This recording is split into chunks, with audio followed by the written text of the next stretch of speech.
sa'yo mag-isip ka. Sapagkat sa ibang lugar, Sa iyong nilising na yun. Kasi bagong gising na yun. mapayapaan Sa kanilang lugar. kung kahit narito ako, upang sabihin sa inyo ng aking lugar, mabuting balita. Ito ay inyong sandata, kung saan ito ay lagi niyong dalhin, saan man kayo magsunod. Upang may makasalubong man kayo na hindi nakakakilala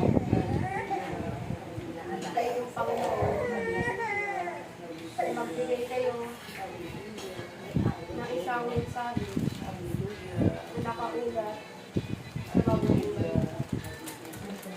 At kung pinag-ibig, kung ito ay naunawaan ninyo, kung ito ay kanyang tawanan, sapagkat ang inyong mga tila ay may kapangyarihan na magtaglay, magpalinis sa taong marunong at makasalanan. Kung kaya, hindi nila ang aking inuutos at tuwag nila dagdagan pa ng kasalanan. Ang nangyayari sa inyong bansa, ito ay ako ipinagdalo upang magkaroon ng pagkatakot ang mga nakaupo sa mga mabataan ng mga magugulid sa inyong lugar at sa inyong bansa, sapagkat sila ay sinasaktan ang kanilang kayamanan. Ngunit ito ang iyong tandaan, kayo ay mas mayaman sa kanila. Ang inyong pangsuotan ay kanilang magtatawanan, sapagkat sa kanila paningin ay yan ay basahan lamang. Ngunit hindi nila ito ay nauunawaan. Ika ang mga tao na yan ay mas malinis pa at mas mayaman pa pagdating ang panahon na babawiin na ang inyong mga bulan.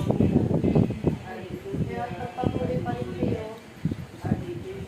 kahit kayo ay nasa dapit ng aking ang aking ginagamit.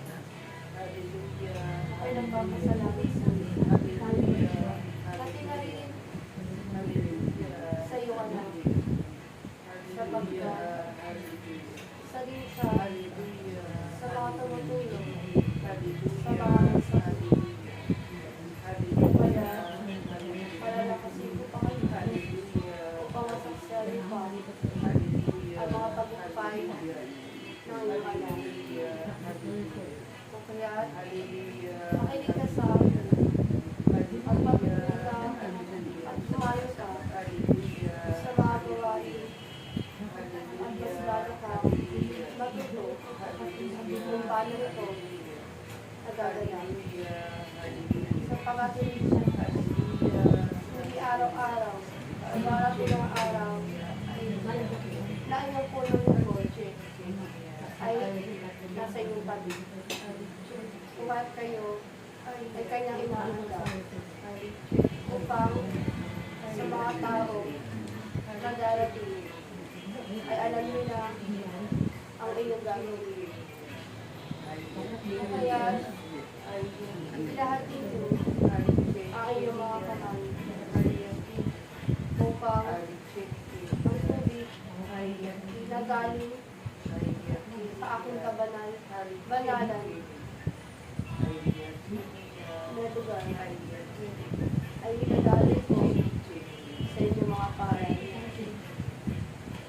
upang ang inyong mga karamdaman at ang inyong mga problema ay mahuhugasan at mawawala sa inyong katawan. Ang inagagalak sapagkat kayo sumusunod. Hindi naman ito nakikita, ngunit ito ay paparamdam ko sa inyo. Hindi lang ngayon, hindi sa darating na mga panahon. Basta't kumapit lamang kayo at manampalataya lamang kayo sa akin. Sapagkat ako ang gumawa na inutulan. Ako lamang din ang magbabago sa inyong buhay. Kung kahit naman na kayo lalayo pa sa aking piling sapagkat kayo ay nahanap nyo na ang aking buhay. O kaya, ang gabi na yan ay inis nyo na sa inyong katawan.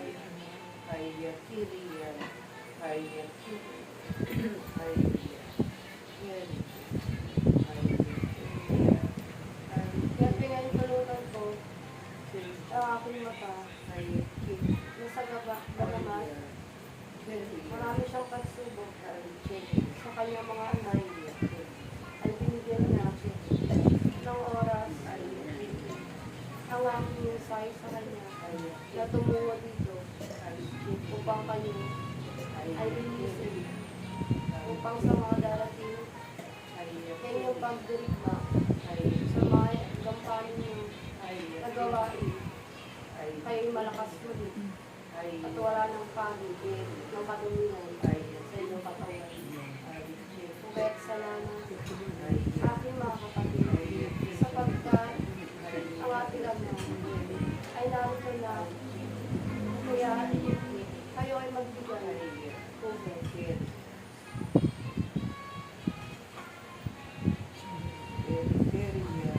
Narito na ang ating Ama na kung saan siya'y tumungo sa mga kapwa natin kapatid na nagkakaroon ng matinding pagsubok sa iba nila.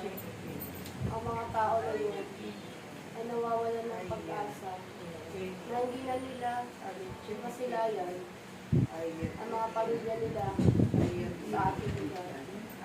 Kaya kayo ay mapalad sapagkat mismo ang ating Ama ay lumapit sa inyo at umano sa inyo upang siya ay inyong mga pili.